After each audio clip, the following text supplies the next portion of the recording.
What I want to talk to you about next is something quite spectacular.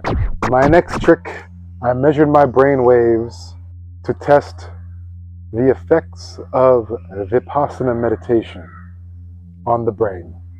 For years, my neo-hippie, yogi, nomad friends have been telling me that I, of all people, must experience a Vipassana, that I would love it, that I would find it challenging, enlightening, enlivening, and all that kind of stuff. So for many years, it's been on my radar to do a Vipassana. And so I finally had the chance to participate in one.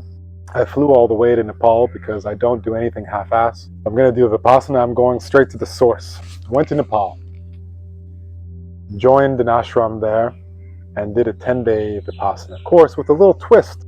I decided that I wanted to test the effects of this very powerful meditation modality introduced by the OG main man himself, Gautam Buddha, over 2,500 years ago. I wanted to test the effects of this meditation on the human brainwave spectrum. How does Vipassana affect the brain waves? First of all, what is Vipassana? Vipassana is the OG meditation style introduced by the original gangster, original guru himself, Lord Gautam Buddha. What Vipassana is this ancient methodology that was introduced by Buddha 2,500 years ago, lost to the world for centuries, kept safe in Burma, and then recently reappeared in India in the 1960s, thanks to the efforts of Goenkaji, spread from India to the rest of the world. Currently, there are hundreds of Vipassana centers around the world. This dude basically just came on the scene 2,500 years ago. And despite all of the Buddhist literature and cultures that have formed around Buddhism, this method of Vipassana was actually Buddha's only teaching. He had no dogma. Buddha's teaching for his entire life was Vipassana. It was the experiential learning of Vipassana, and that's why it's so powerful. Gautam Buddha introduced this modality of meditation 2,500 years ago throughout various locations in India and present-day Nepal. It's quite famous for being this 10-day meditation retreat where the participants need to be silent for 10 days. Then each day we incrementally learn the Vipassana technique, which is some form of body scanning. So for the first couple of days, we build extreme sensitivity and awareness around the upper lip. So we're just focusing on the breath in and out and really hyper attuning our awareness to the sensation of the breath on the upper lips. After the third, fourth day, we then take this newly developed sensitivity and apply it to the rest of the body. So we start scanning the rest of the body in patches, sequentially, and in an organized fashion, putting this lens over each part of the body. And what we start to notice is that sensations in the body come and go, and likewise sensations in the mind come and go. And keep in mind, we're meditating for 10 hours a day. In a 24-hour period, so we're sleeping for 7.5 hours, but we're meditating for 10 hours. So it's a very singular experience when you're actually meditating for longer than you're sleeping, and that has a whole bunch of exotic effects on the brain, at least in my experience. But anyways, so we're meditating for 10 hours a day using this body scanning technique with progressively increasing levels of sensitivity. And we slowly start to realize that the sensations, be it physical or mental, are inherently impermanent. And if the sensations, physical, mental, and emotional, are impermanent, then in fact, what is real is just the observer of these sensations. Now, you can hear these words, or perhaps you've heard these words, or read these words somewhere. It might even make sense to you. But my people, I guarantee you that when this knowledge is experienced directly, the realization is quite profound. And I think that's why so many people who have done a Vipassana report such life-altering results is because of the difference between a knowledge and a realization. Those who are on the path and who have spent some time meditating know that the observer is the real part of us. The sensations are impermanent, the observer is permanent. We know this. But when we experience it in this particular way, it's nothing short of profound and potentially life-changing. So this happened for me around the 5th day, when I had this direct experience of the impermanence of my own physical sensations and mental sensations and emotional sensations. And these aren't just subtle sensations. These are sometimes very gross, painful sensations when you're sitting in one position for so long. Oh. Even me, I'm accustomed to meditating for 2-3 hours a day, but for meditating for 10 hours a day is a totally different beast. I was in pain, but even this pain was impermanent. And then the gross pain, the obvious pain, recedes into the background at some point, and there's more subtler sensations in the body. And I realized that these are also impermanent. And then subtler sensations in the mind, thoughts, feelings, memories, emotions, like the physical pain, are sometimes so ever-present in front of the mind's eye that they consume the entire awareness. Feelings of anger, of pain, of regret. And yet these, like the physical sensations, are also impermanent. So after some point of witnessing varying degrees and varying incarnations of impermanence, the realization hits: nothing is permanent except the observer. I am the observer. Everything that I've associated with my identity, thoughts, memories, feelings, physical sensations, are impermanent. And unless I want to admit that I'm an ephemeral, airy, non-existent being, unless I want to admit that as my identity, then I must conclude that I am not my physical sensations, I'm not my emotional sensations.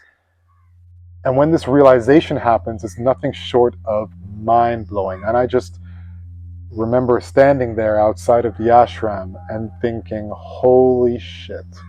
Holy fucking shit. And I broke out laughing for a little bit, and they're like, shh, because you can't make noise. And so for the remaining 5 days of the retreat, these realizations just continued to go deeper and go more profound. And on the second half of day 10, we're allowed to speak again. And it's really a unique moment with all the participants. There was probably about 100, 150 people in total.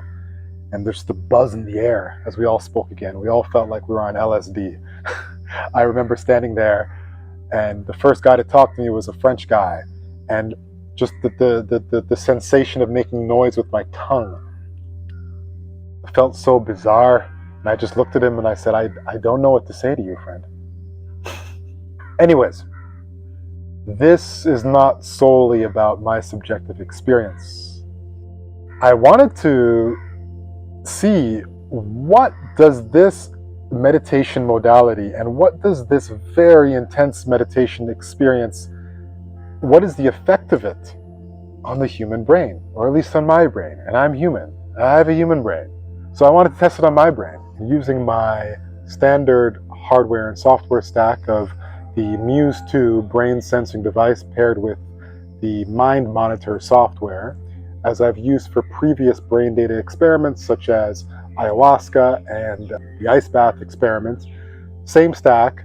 It was actually a little bit simpler in a sense because of the strict protocols around the 10-day Vipassana retreat. It's actually, in this case, even easier to collect pristine brain data. You know, the brain is affected by literally everything. Time of day, caffeine, drugs, obviously, weather, sex, rock and roll, everything affects the brain. So in past experiments, I've had to really pay close attention to all of these external inputs that could possibly mess up the brain data. But in this case, I was entering an extremely controlled environment. First of all, 10 days of silence. You can't speak. Perfect, great. Regulated meals, 2 meals a day and 1 small snack in the afternoon. There's a giant gong that goes off at 4:30 in the morning. Everybody wakes up at the same time. Everybody goes to sleep at the same time. And so I took a snapshot of my brain using the Muse 2 brain sensing headband right before entering into the meditation retreat. And then I took another snapshot right after. My friends, I am actually surprised by just how dramatic the change in the brain actually is. As you may know, I'm no stranger to brain experiments. I went to the Brazilian jungle, measured my brain waves for 30 days while doing ayahuasca. I stayed for 15 minutes in an ice bath, measured my brain waves. And this here was 10 days of silence with Vipassana. Out of all of my meditation experiments thus far, Vipassana has produced the most pronounced and dramatic effects on the human brainwave, or at least on my brain. There are generally 2 things I'm interested in when I measure my brainwaves with respect to meditation, and that is the power spectral density of the gamma waves, which is a fancy way of saying the power or amplitude of the gamma waves. So the prominence of the gamma waves, if you will. Why gamma waves? Gamma waves are associated with higher states of consciousness, expanded states of awareness. As an anecdote, Tibetan monks have been flown into MIT laboratories to do these type of brain tests, and it's been shown that they can increase the power spectral density of their gamma waves by 800% at will. Also, in my previous experiments, for example, in the ayahuasca experiment, I also showed that taking ayahuasca over an extended period of time can increase the power spectral density of the gamma waves. So gamma waves are these very particular high frequency brain waves that are associated with these expanded states of awareness and bliss that we feel when we experience certain modalities, be it psychedelics or certain meditations that go deep into our nervous system and cause our awareness to change in a particular way. The presence of gamma waves, the prominence of gamma waves are the indication of that. So gamma waves are one of the things that I look at. The other thing that I look for is brain hemispheric coherence. So this is a fancy way of saying how closely are the brain waves from either hemisphere following each other? How coherent is the brain? How synchronized is the brain operating?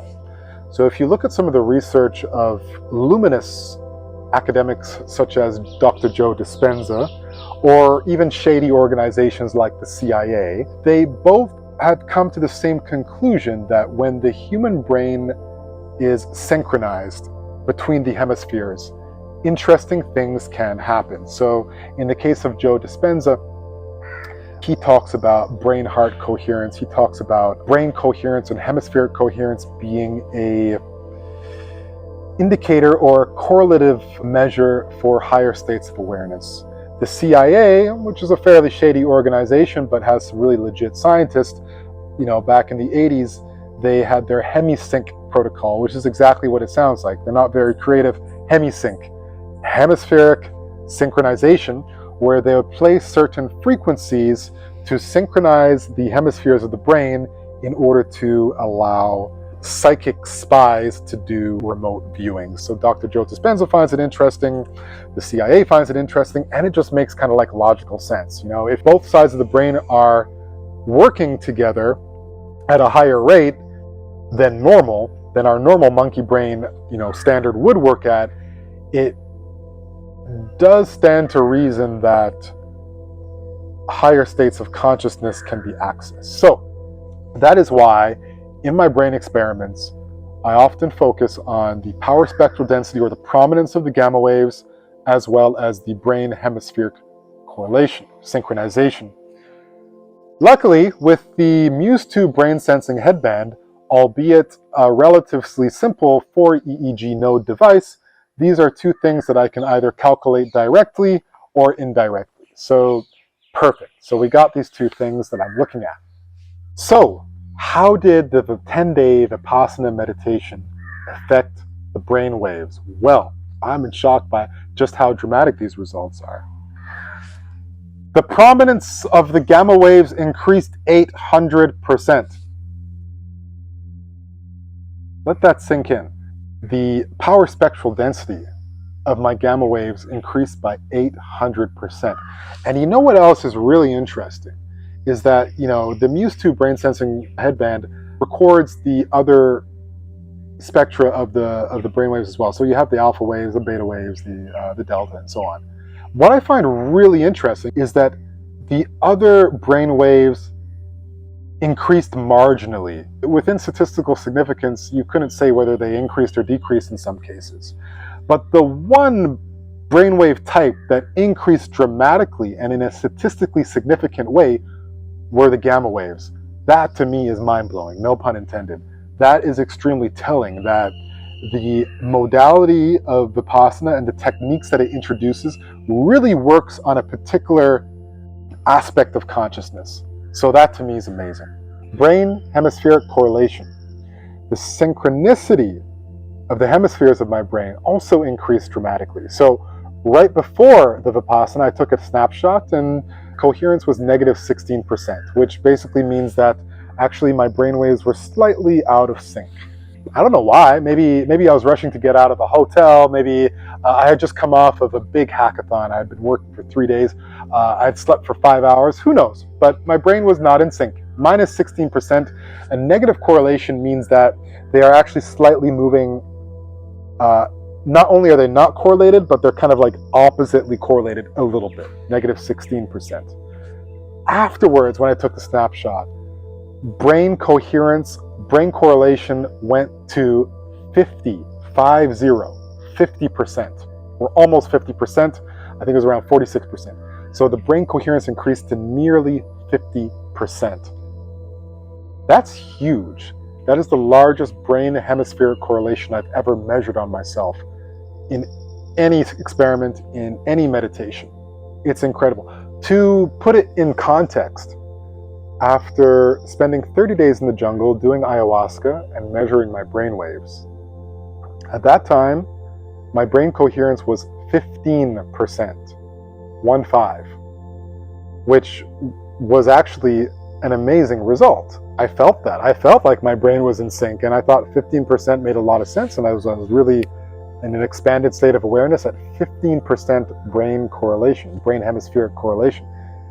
Now, after 10 days of Vipassana, we're talking about almost 50% brain hemispheric correlation. It's extremely dramatic.